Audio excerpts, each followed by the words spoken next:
All right. Hello, good evening, and welcome to the September 2024 AIA Archaeology Hour. My name is Kate Grossman, and I'm the Secretary of the North Carolina Triangle Area Society of the AIA, and I'm an Assistant Professor of Anthropology at North Carolina State University. I direct the Magunda Archaeological Project, which explores political life in prehistoric Cyprus, and I'm also a zooarchaeologist with research projects across the Middle East and Eastern Mediterranean. I'm delighted to be hosting this first Archaeology Hour of Fall 2024 on behalf of our Triangle Area Society. Just as a quick note, this lecture is a live presentation that's being recorded by the AIA. Recording by attendees is strictly prohibited. The AIA respects the intellectual property of its presenters, and we ask that the viewers do the same. For those of you who have questions, we are really looking forward to having your questions at the end. Please use the Q&A box to address questions to our speaker. So before introducing this evening's speaker, Dr. Chip Colwell, I'd like to share that our local society has planned a full year of events, including our newest initiative, a book club. This fall, we're reading Dr. Tate Paulette's new book, In the Land of Ninkasi, A History of Beer in Mesopotamia. We'll be discussing it at a meeting location somewhere in the Triangle on November 17th, where we will also be voting on the selection for our spring book club. We also have several upcoming lectures. Our next regular society lecture will be Controlling the Market, Saving Archaeological Heritage for the Future. That'll be delivered by Dr. Patty Gerstenblith of DePaul University at 5 p.m. on September 26th in Reuben Cook Room 130 at Duke. On October 3rd, we have Dr. Morag Kersel of DePaul University giving a talk titled Lessons Learned, Looting, Loss, and Landscape at an Early Bronze Age Site in Jordan. That's at 5 p.m. on Duke's campus in Rubenstein Library Room 249. Then 2 weeks later, on October 17th, we have Dr. Debbie Sneed speaking at Duke with a title for her lecture that's not yet announced. And that's going to be at 5 p.m. also in Rubenstein 249 at Duke. Finally, we're very excited to announce our Norton lecture for this year. This is going to be a talk titled The Way We Lived Was Shaped by Objects, Contemporary Reflections on Black Materiality. That'll be delivered by UMass Amherst archaeologist Dr. Whitney Battle-Baptiste, and that will be held on January 31st at North Carolina State University at 5 p.m. So, before getting into tonight's talk, I would like to encourage everyone tuning in who might not yet be a member of the AIA to please check out the AIA website and consider joining. This is North America's oldest archaeological organization, and it has a huge membership. Becoming a member provides access to an amazing range of opportunities. And we also ask our members and non-members to please help us support our mission through donations whenever possible. If you become a member of the AIA, you will get Archaeology magazine.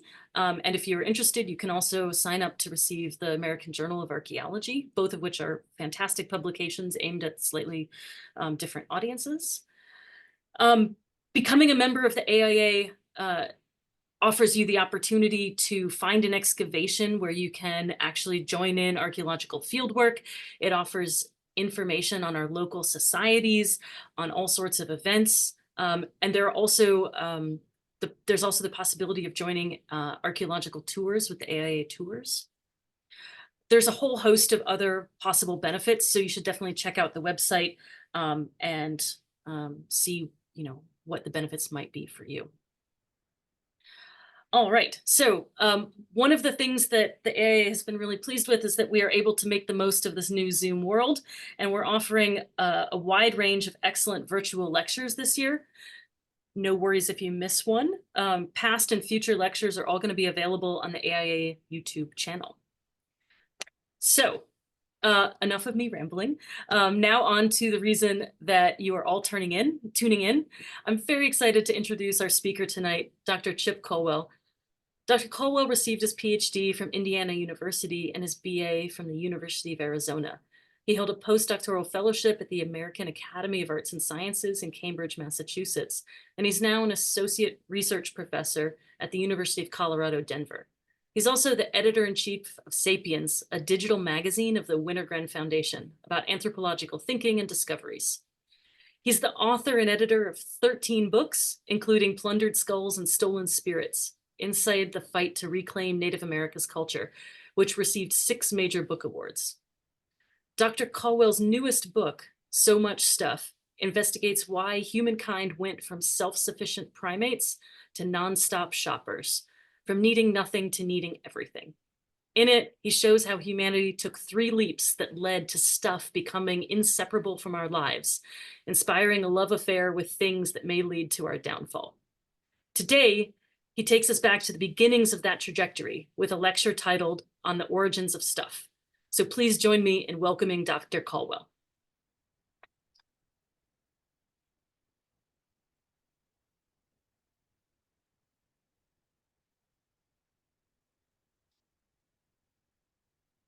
Great, thank you so much for the warm welcome here. Still showing the notes. Great, thank you. I'm gonna swap. So does that look better? All right, great. Well, thank you so much for having me. I am just truly honored and thrilled to be here, to be a part of this community. I was speaking with some of the organizers before we got started and reminiscing how when I was in graduate school, I was introduced to the AIA and really fell in love with the work that it's doing with the community. And through the years, I've had the chance to read the magazine and be a part of the lecture series and so much more.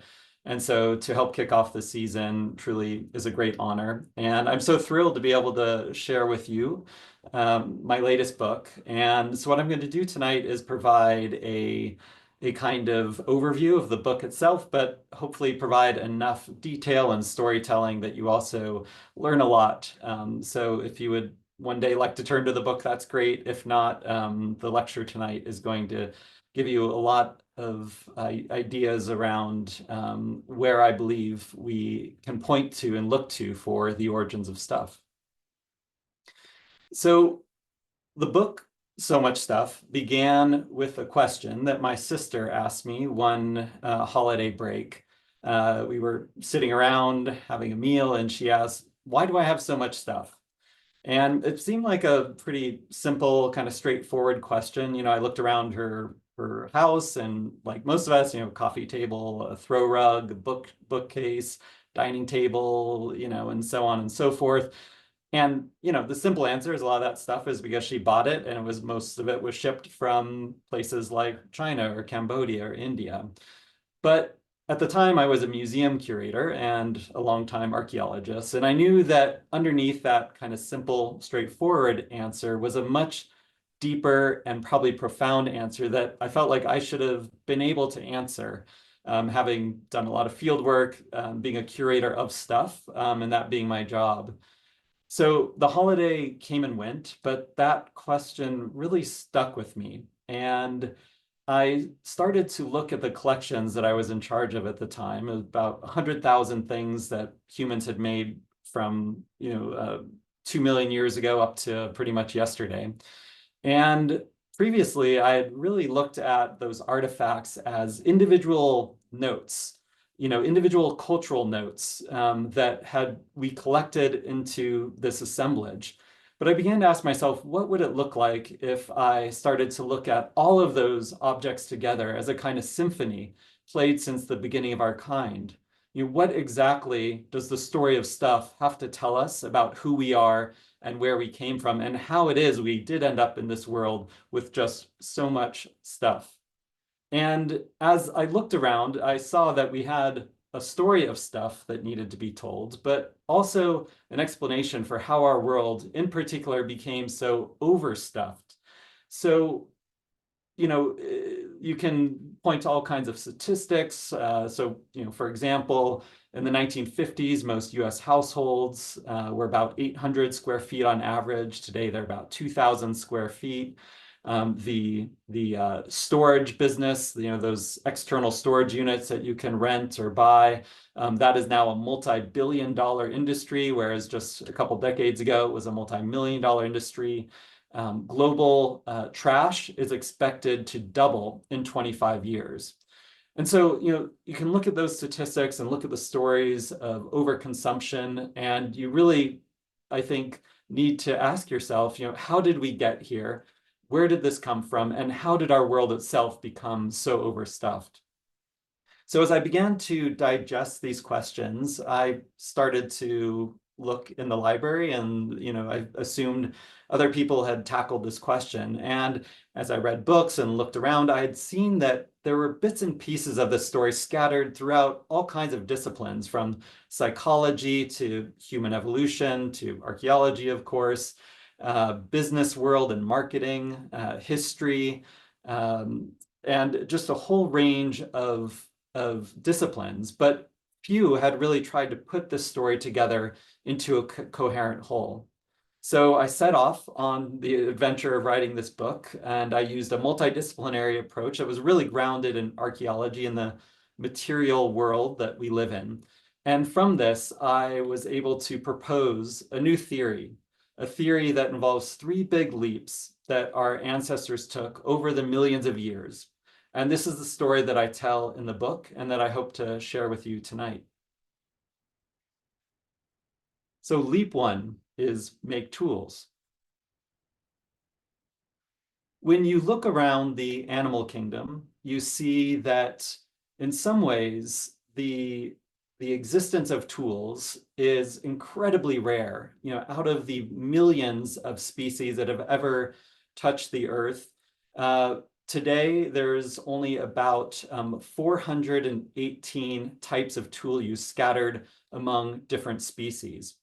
What is really interesting is that this tool use is truly scattered among all different kinds of species. So you have insects that are tool users, mollusks, fish, birds, mammals, crustaceans, and the list goes on. Studies that have been done that look at tool use in the animal kingdom determine that, for the most part, these really fall into just a handful of categories. These are for food, these are for shelter, these are for health, defense, and sex. So it's really those 5 categories that almost all tool use falls into. And for the most part, almost all of this tool use falls into what scholars will call behavioral specialization.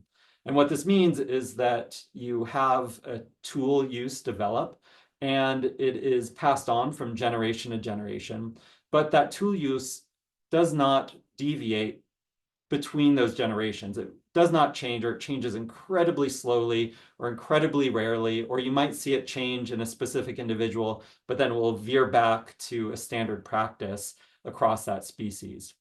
So most tool use is available as this kind of behavioral specialization for a small number of species across the planet.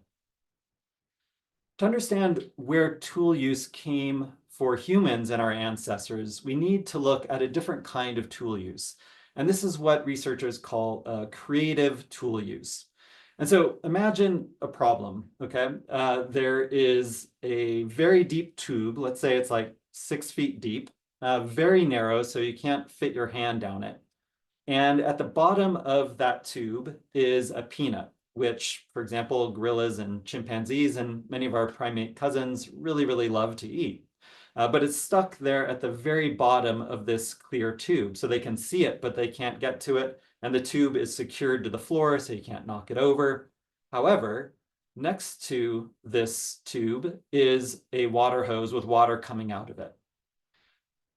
Only a handful of our very close primate relatives realize that if you put the water hose over the tube, the peanut will float up to the top, and you're able to get that peanut as a tasty treat.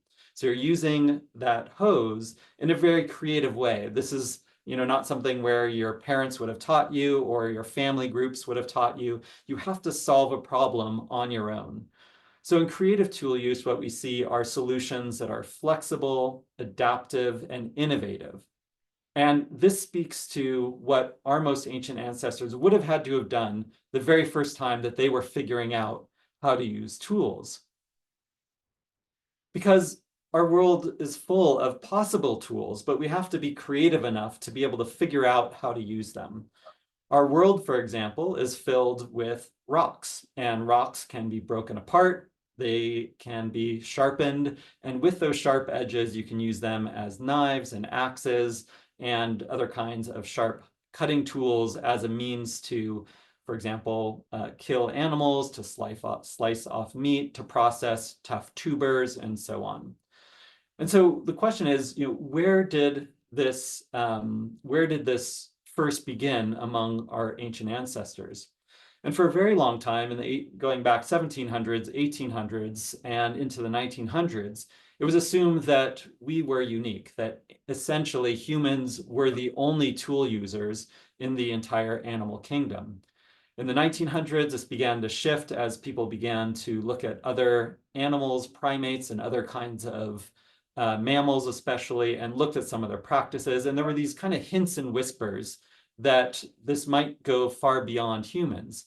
And in the archaeological record, it was Louis Leakey and his colleagues that identified Homo habilis, or the hominin ancestor translated as the handyman, which dates to about 2.6-ish million years ago, that it was determined that Leakey and his colleagues were able to determine that it was Homo habilis that, in fact, used tools, and for decades was thought to be the earliest tool user in our lineage.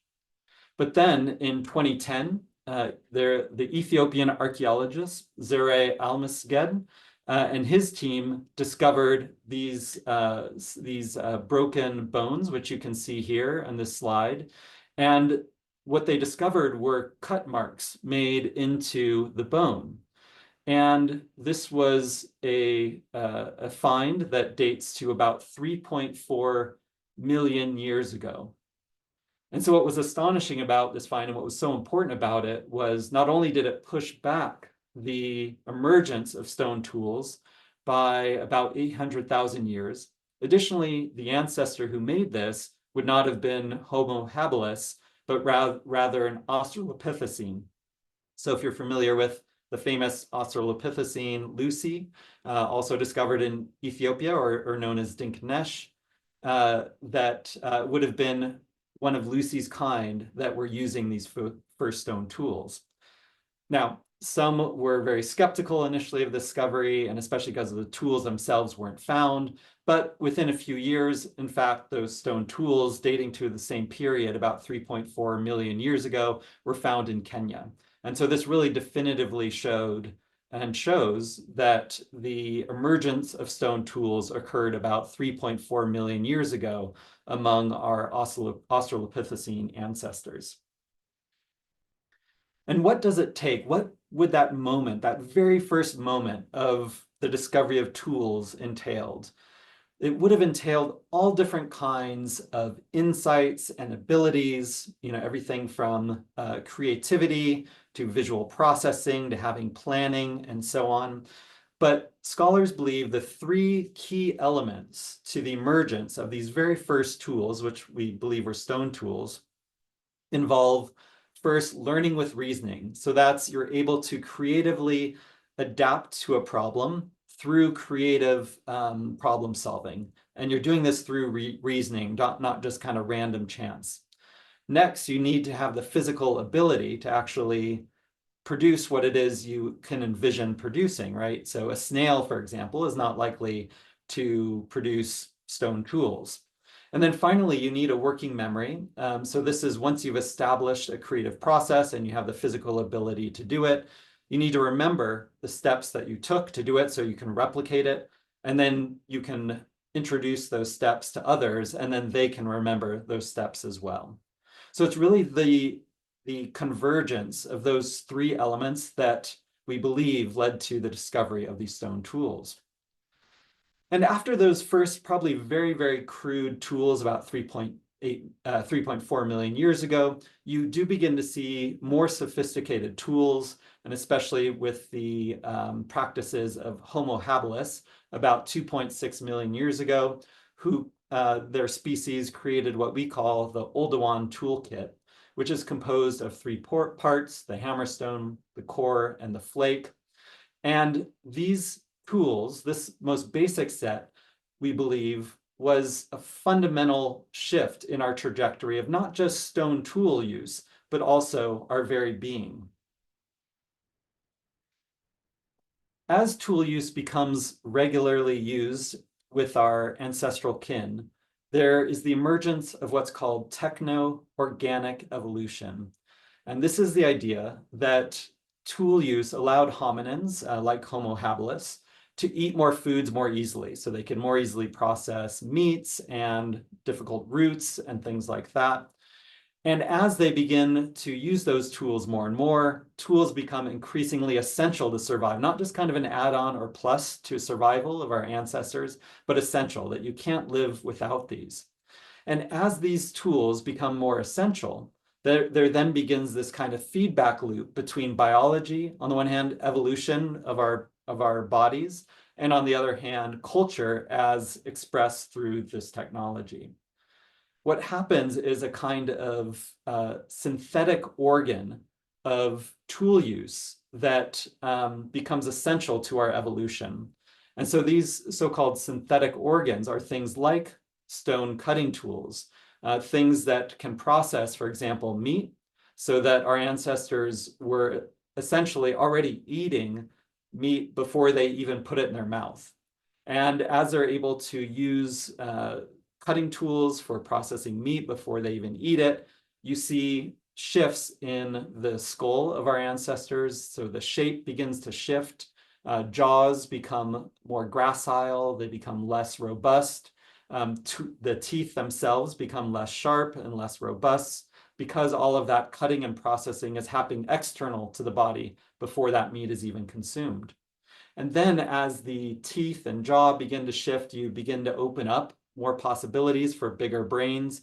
At the exact same time, those bodies are consuming likely more calories and more fats and more kinds of foods. And so the body begins to shift in response to tool use.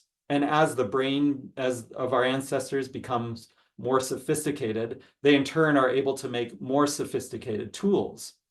And so then those more sophisticated tools enable more sophisticated kinds of evolution. And so after the Oldowan toolkit, we see the emergence of technologies such as what's called the Acheulean hand axe, such as this one here, which are these really beautifully formed items, these teardrop-shaped axes that might have been used in a whole range of ways. There's actually some debate about exactly how it was used and its purpose, but probably for at least some cutting. And as you begin to see the emergence of one kind of tool and the ability for complex problem solving, you begin to see how each step begins to create more items and also more tools. So for example, imagine one of our ancestors had the problem of being cold and they want to stay warm. So they realize they can create something, they imagine something like a coat. But how is it that they go from warmth to coat? Well, first you need to kill a bear, right, to get its skin. Well, in order to kill a bear, you might need a spear.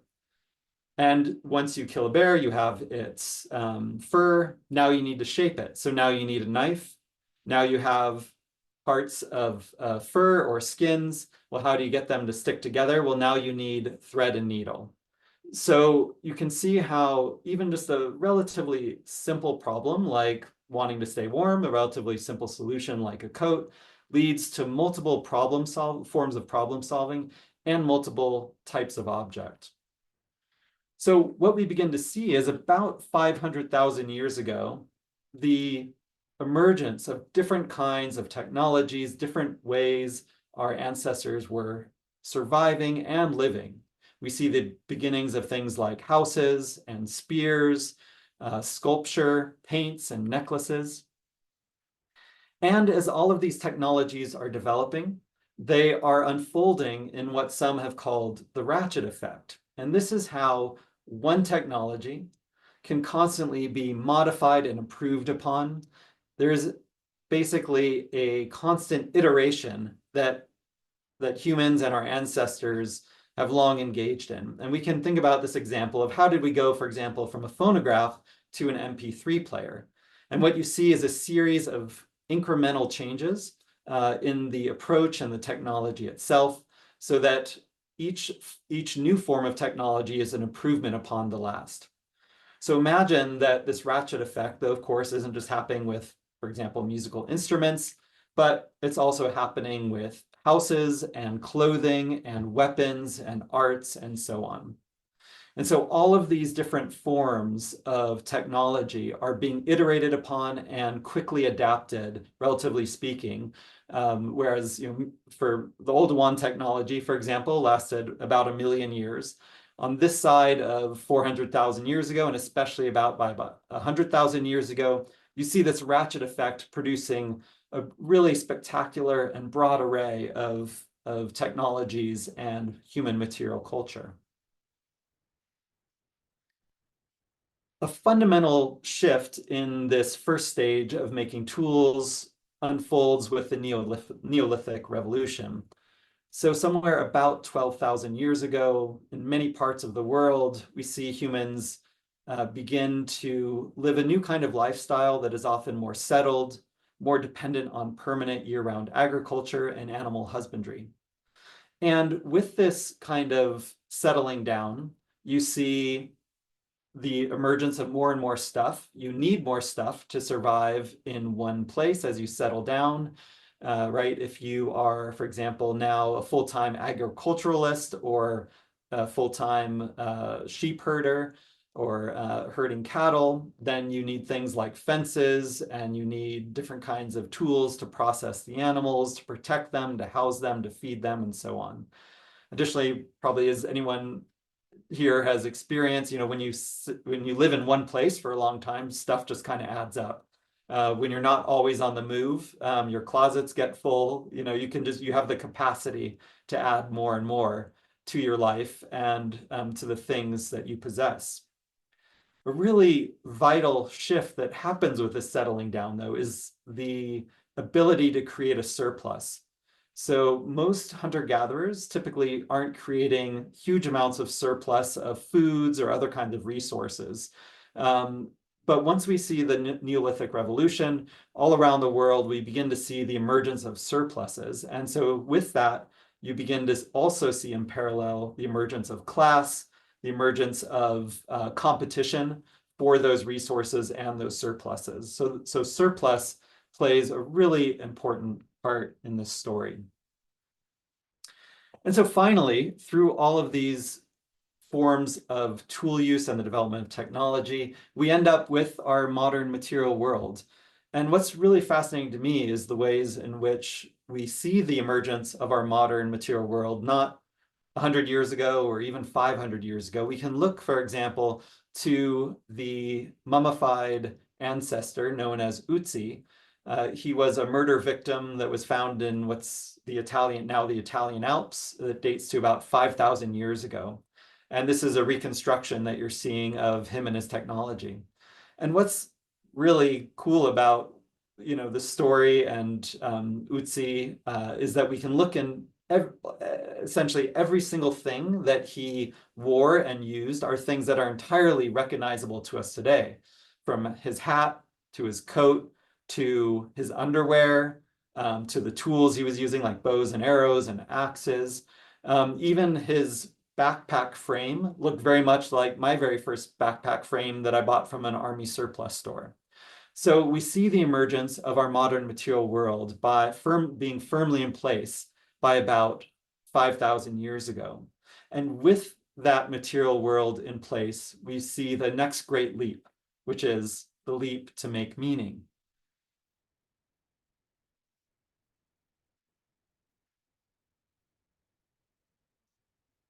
So let's go to northern Italy, to a cave. And this cave, if you could imagine it, beautifully set on a hillside in a forested valley with a river running below it, was first occupied by Neanderthals about 90,000 years ago. They lived there for many generations, for tens of thousands of years, and then one day left. And shortly after they left, Homo sapiens, our most direct ancestors, moved in about 30,000 years ago. After many thousands of years, they too left, and the cave became a place of forgotten dreams. It wasn't rediscovered until the 1800s when locals began to notice artifacts eroding out of the hillside. There was some collecting, but really no work was done, and it was again forgotten. In World War II, a road kind of cut into or nearby the cave, and more artifacts were found. And yet again, the cave was forgotten. Finally, in the 1980s, archaeologists, including Marco Perasani, who you see here, started excavations at Grotto Fumane. And they found many important discoveries there, both from the Neanderthal period and the Homo sapiens that occupied the cave and that interface between the species. But one really important find that they made involved a piece of rock that one day an archaeologist uncovered, and it had a little bit of ochre on it, a little bit of ancient red paint. It was kind of remarked upon and then set aside, and then that was forgotten. But then a few years later, another fragment of the cave was found with more red ochre on it. And Marco and his colleagues remembered the first piece, and they pull it out of storage, which is what you see here. They peel off the carbon calcite, that the kind of stone that was covering it, and peel that off. And what they found was this half human, half bison-like figure painted on this rock, this stone module from the cave.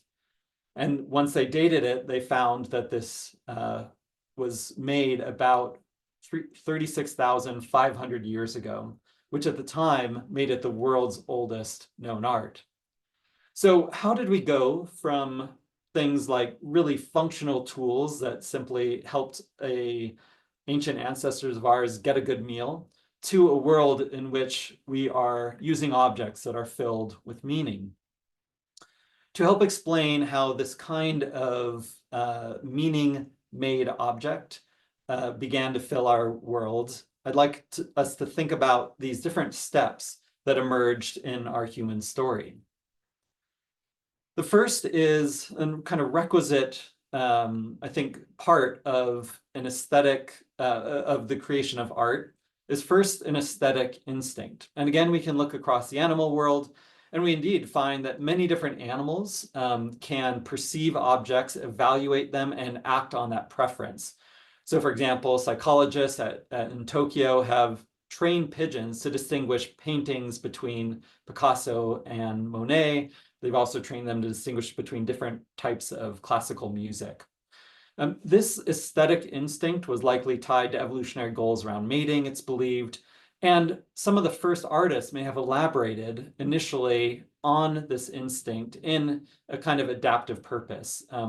Some studies, for example, have shown how birds, when they are out in the wild, might have a relatively simple song, but when they're brought into captivity and they don't have to worry about food or shelter or coyotes eating them, that they elaborate on their songs, and their songs become incredibly Baroque and beautiful.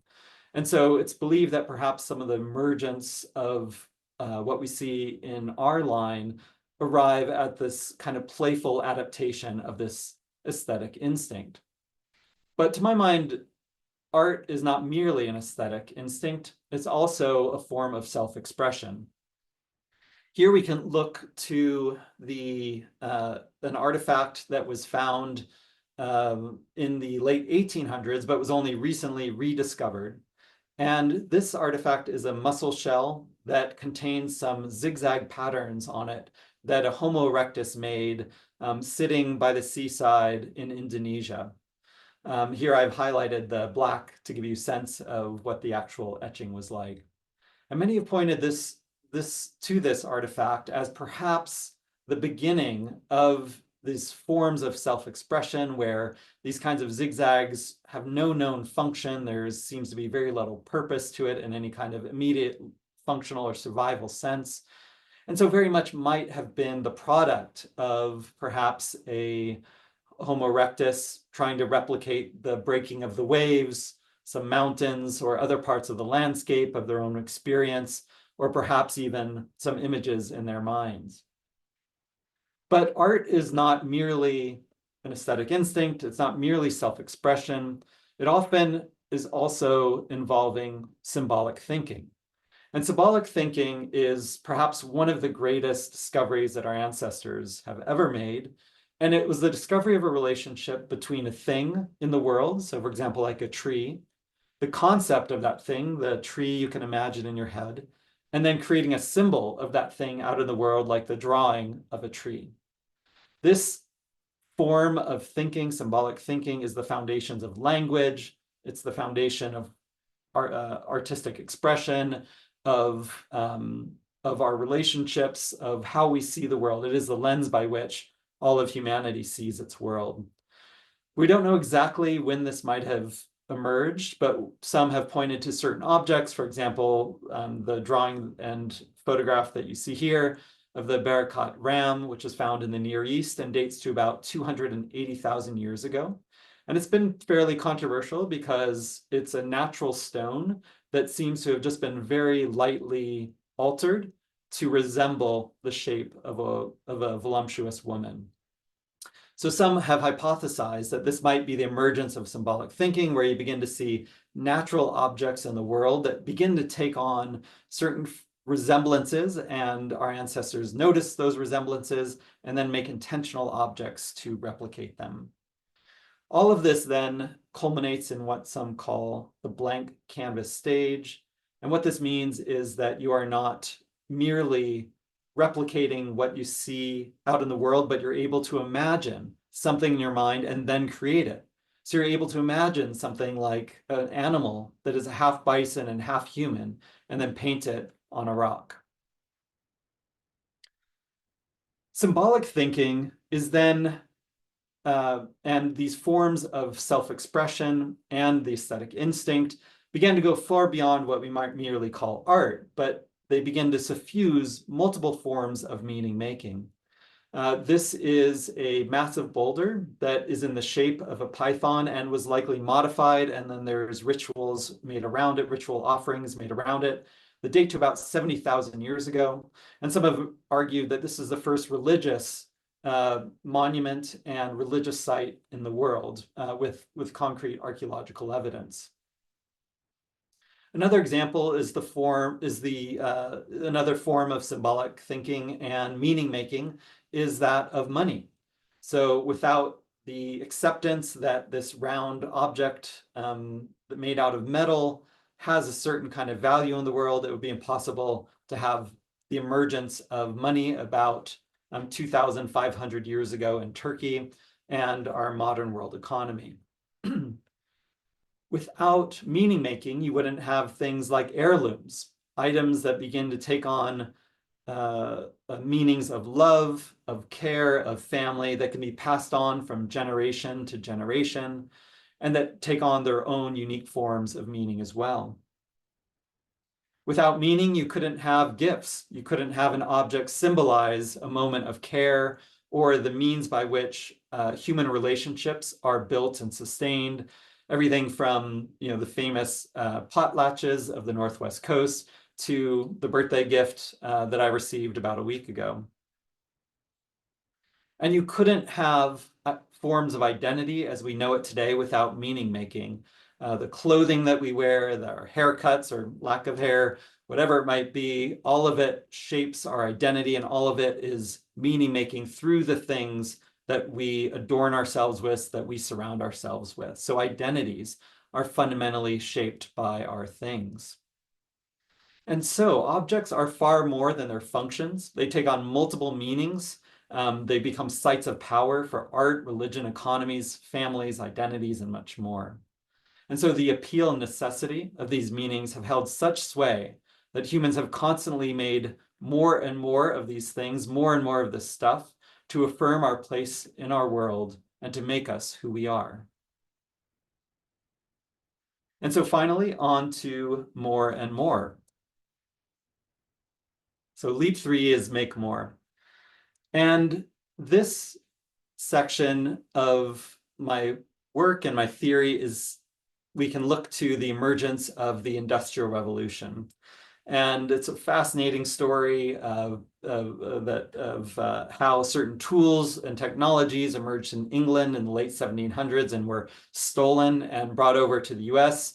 And you begin to see the flowering of the Industrial Revolution in the United States, beginning with the creation of factories for spinning yarn and making clothing. But the table was set before the Industrial Revolution of the 1700s, late 1700s, long before, with really the emergence of globalization in the 1500s, where we begin to see the rise of a merchant class and especially upper class investors. We see the emergence of novel science-driven technologies. We begin to see a shift from a religious political class to a secular commerce, market-driven political structure across Europe. We see, oops, sorry, this repeats. And we see expanded transportation networks, initially in shipping, but then later in rail and other forms of transportation. Another hallmark of the Industrial Revolution is the emergence of what might be called catalyst inventions. And these are inventions that precipitate an acceleration of other inventions. So we might think about the electric light, for example, a story that I tell in detail in the book around how the light transformed everything from how cities are organized to how work is done, to our social and family relationships. So much of our world was shifted because of electricity and because of what the light was able to do in our homes and in our communities and in our countries. Another example, a story that I tell in depth, is the emergence of plastics as a kind of catalyst invention. A really fascinating and vitally important story that begins in the 1800s and really catapults in the 1950s in the aftermath of World War II, and continues to dominate our world today. This is a astonishing, but perhaps not totally surprising graph that shows just how much plastics has taken over our world and has taken over industrial production. So much of the Industrial Revolution is defined on not merely the ability, the technology to create more and more, but also the ideology of abundance, the belief that more and more is better and better. And in the 1900s, this became a fundamental part of what it meant to be a modern American and later modern European and modern person in the world. The idea that we could create more and more, not because we have those needs, but rather we have the ability to create more and more. So marketers then convince us to buy more and more. And we can see how effective marketers have been if we look at things, for example, like global consumption over the last 50 years or so. The concrete example of how marketers and other industrialists have done this is through what's called planned obsolescence. So this is the intentional change to a technology or to how things are presented so that it seems that they go out of fashion far earlier than they need to be, or the technology itself breaks, so it requires you to buy another thing.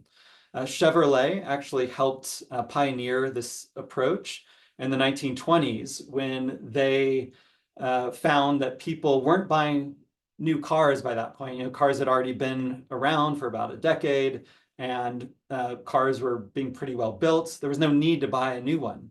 And so what Chevrolet did was they left the internal parts of the car exactly identical, but they restyled the exterior of the car and then sold it as something as new, and in fact as superior, which was even one model's actual name. So it was through mechanisms of planned obsolescence and other kinds of strategies that we see not just the ability to create more, but also the ideology of more. And this ideology of more very much has infiltrated our world today. And, I think as I talk about in the book, there have always been hoarders, probably. There's examples of hoards throughout human history. But what's different is that because we are settled, because of the Industrial Revolution, we're able to possess more and more and more, so much to the point that it's actually considered a disorder today by psychiatrists. In the book, I tell the story of the Collier brothers, who were literally killed by all of the stuff in their house that collapsed upon one brother, and then the other brother was trapped. But consider this, the Collier brothers, when they died and their house was emptied of all its possessions, all of that clutter weighed about 2,250 pounds. But today, the average American household throws out about 1,800 pounds of solid waste. So that's everything that we consume, all the boxing and materials and everything else. The average American is throwing away about that much. So we are throwing away, maybe not exactly, but we are approaching as much as the Collier brothers. And so what this shows is that, in fact, most of us are a form of hoarder, or we're a type of hoarders. We're participating in a form of hoarding. But rather than putting it in our homes, as some people do, or the Collier brothers did, we're putting them in landfills. And so this, in conclusion, leads me to the question of leap 4. Can we remake our relationship to things? As part of this book, this is me and my family, undertook what we call the slow buy year, where we tried to buy only 5 things each, non-necessary things across the year. And as I talked about in the book, it wasn't entirely successful, but it was really an important way for me to learn about, and my family to learn about our relationship to things. And there are much bigger solutions beyond our individual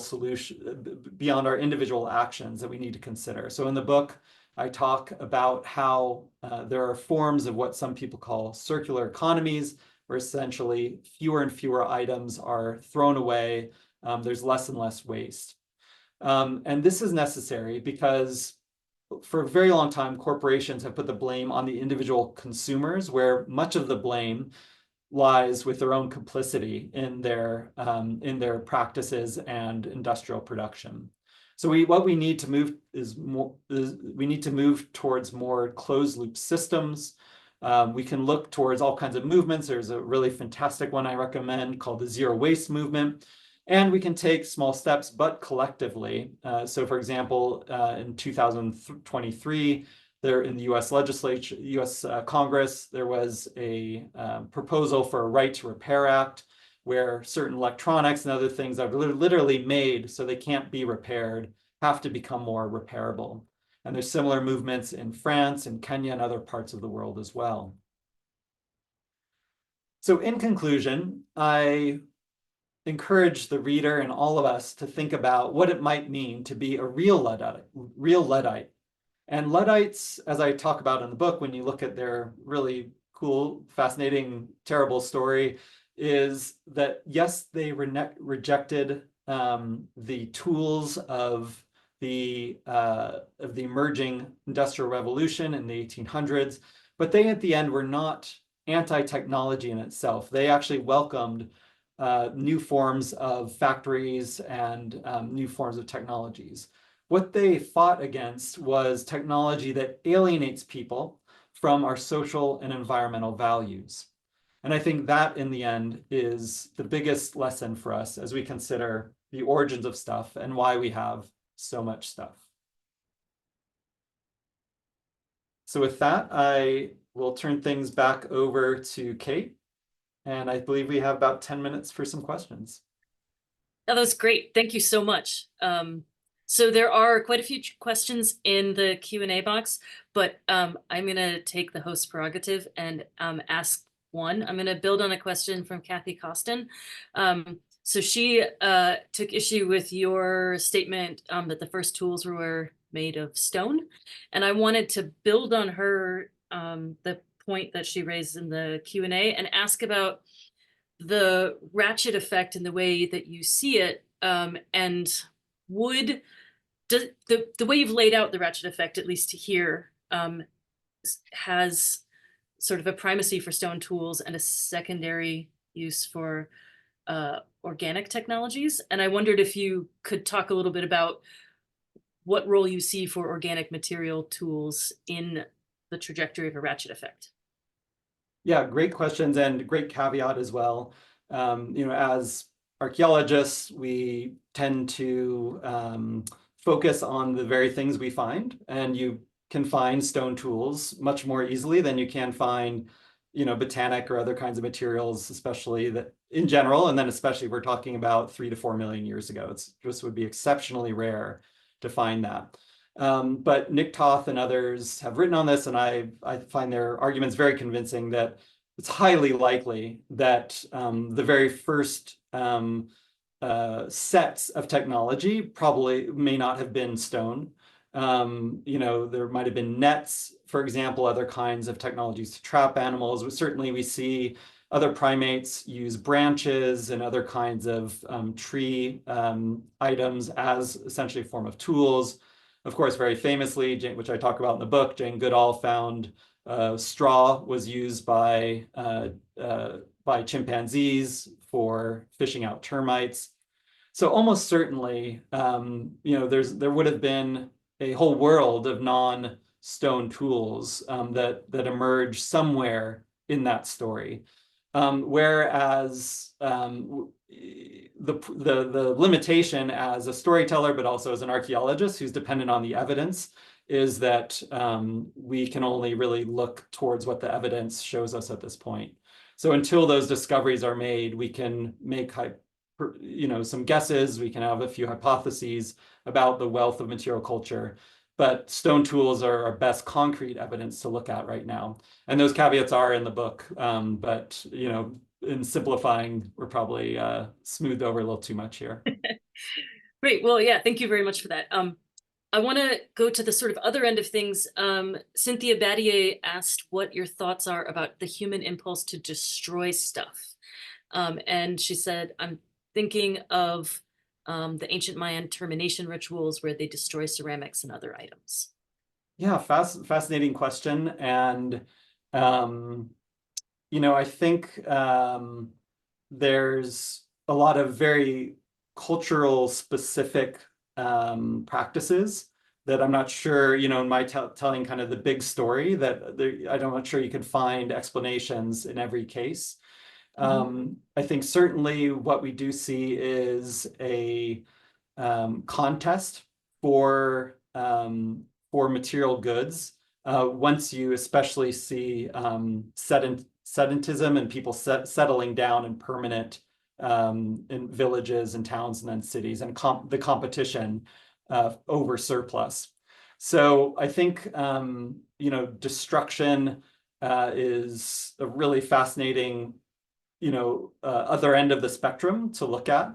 And I think you're going to see some cultural explanations, you're going to see some competition type explanations, and you're going to see other, I think other ways in which most specifically destruction ties into meaning making.